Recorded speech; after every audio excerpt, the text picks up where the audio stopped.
Olá, pessoal. Seguimos agora para a nossa aula 3. Essa aula ela é muito parecida com a aula 2. Na verdade, ela é uma continuação.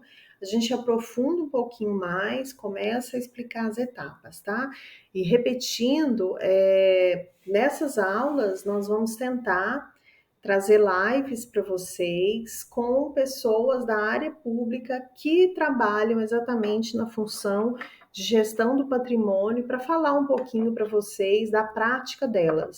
Não falando o que é certo, o que é errado, mas como isso acontece na instituição que elas fazem parte, para que vocês tenham uma ideia dessa gestão do patrimônio, tá?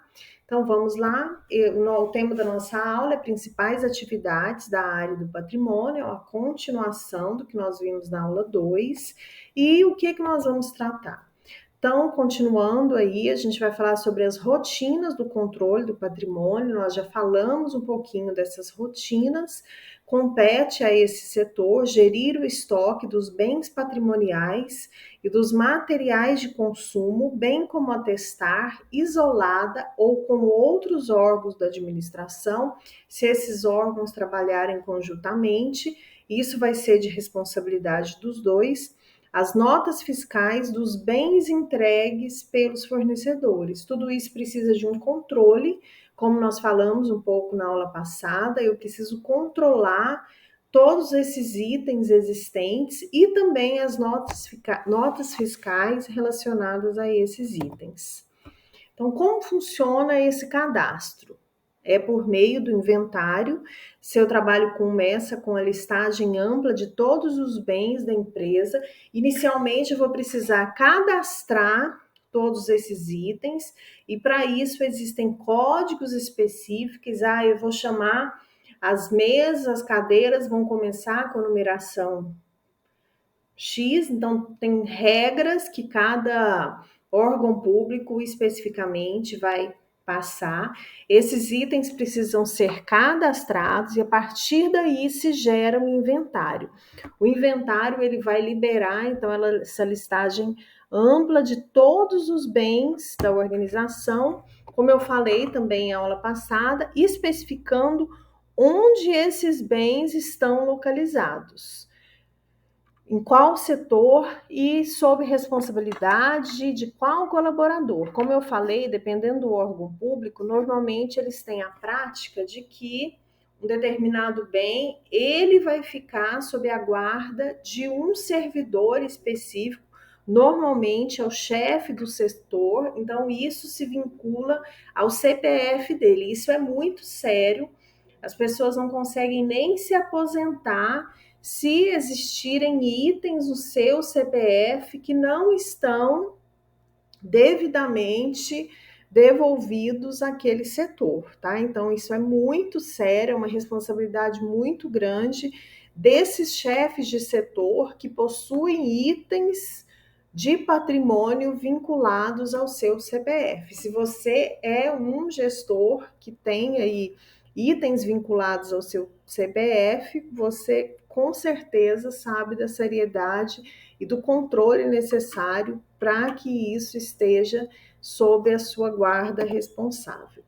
Então, a avaliação, nós falamos também um pouco na aula passada, avaliar o valor real desse bem e também o estado em que ele está. Então, o seu valor justo, também é importante notar o seu valor residual, então tem todas as regras contábeis relacionadas com isso, que eu preciso manter esse valor atualizado, que é quanto a empresa espera receber de volta ao final de sua vida útil.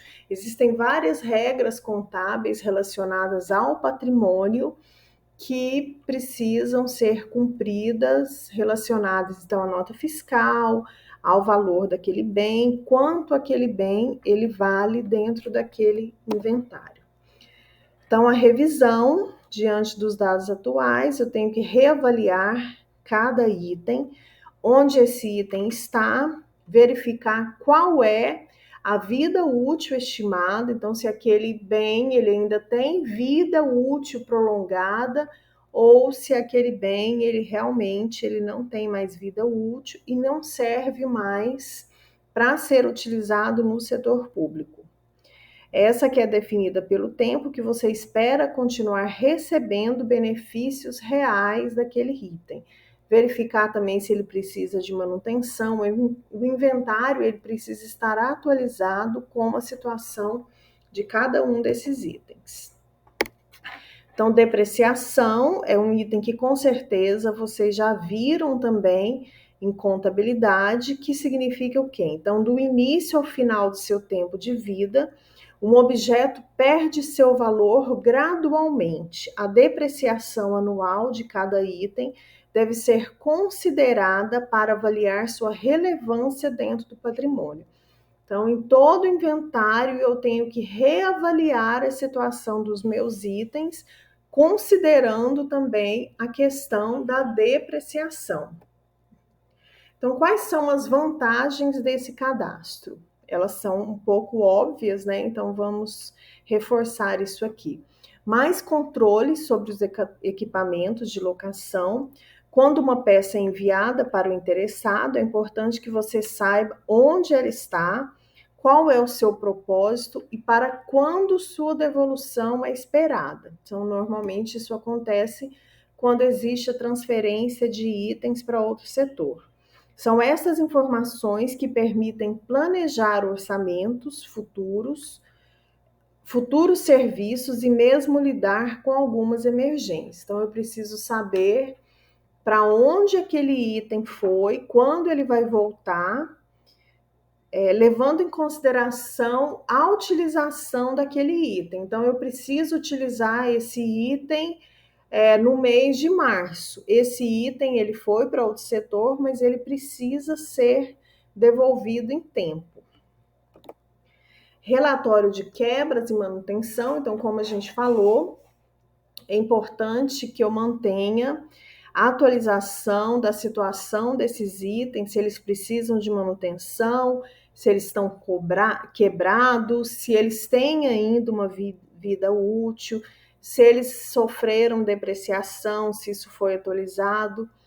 Então, em algum momento, qualquer material precisa ser substituído ou reformado por mau funcionamento.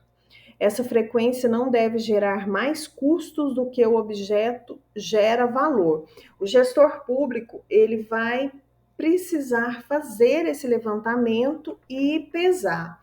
Esse item, ele está exigindo mais manutenção do que o valor dele, é o que a gente faz normalmente em casa, essa avaliação que a gente faz com uma geladeira muito velha, que precisa de manutenção constante e que ela estragou, e o preço da peça que você vai ter que substituir para que ela se mantenha funcionando é quase o preço de uma geladeira nova.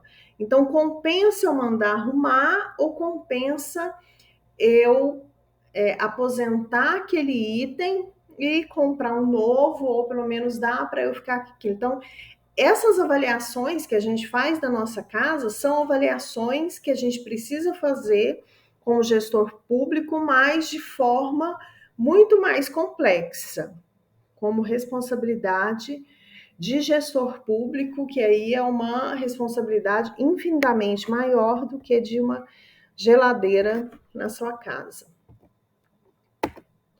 Então, histórico rápido de locações no final dos períodos fiscais e de planejamento é sempre importante para uma empresa verificar o histórico dos serviços prestados até o momento.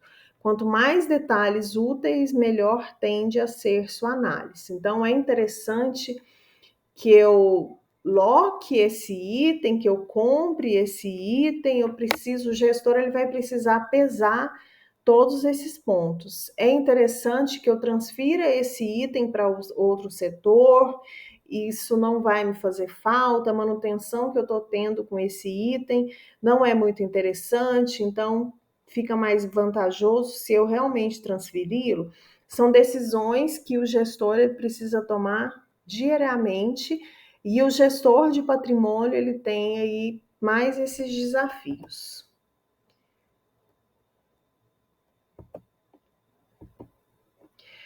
Então, o que é transferência de patrimônio? A transferência da carga patrimonial, simplesmente transferência patrimonial ou de bens, consiste no procedimento de movimentação física de bens móveis de natureza permanente e na atualização do respectivo registro patrimonial em sistema informatizado de controle.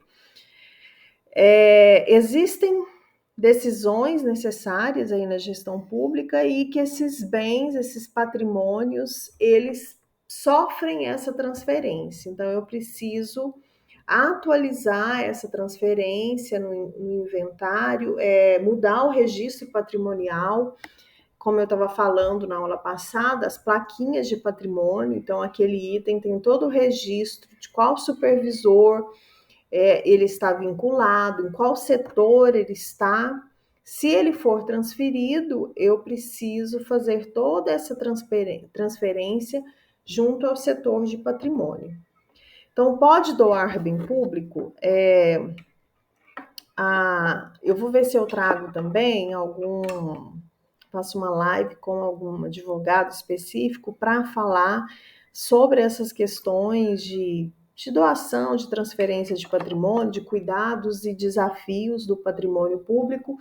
Então, é regra que não pode haver doações de imóveis públicos sem a previsão de encargos de interesse público a serem cumpridos pelo donatário com prazo determinado. Então, eu não posso simplesmente doar um patrimônio público sem que exista essa previsão de encargos, então, de retorno também depois desses valores para o ente público. E aqui só mais um conceito, que é cessão de uso de bem público, é a transferência gratuita da posse de um bem público de uma entidade ou órgão a outro, a fim de que o cessionário utilize nas condições estabelecidas no respectivo termo. Então, é quando você permite que aquele bem ele seja utilizado por aquele outro órgão. Então, eu faço uma cessão de uso, é uma transferência gratuita. Então, nesse caso, não há uma troca de recursos, é realmente uma transferência. Então, se você trabalha num órgão público, provavelmente você já vivenciou situações onde foi feita alguma doação para um outro órgão, às vezes de algum equipamento que não estava sendo utilizado e aquilo foi doado, foi transferido para um outro órgão por meio dessa cessão de uso, tá? Pessoal, então essa aula foi uma continuação da aula passada, a gente vai aprofundar um pouquinho mais depois em patrimônio, em recursos materiais também. Nós vamos ter aula tratando de estoque, vários dos desafios que a gente tem nessa movimentação de materiais, nesse cadastro de materiais, a gente vai voltar a falar, ok? Um abraço para vocês e até a próxima aula.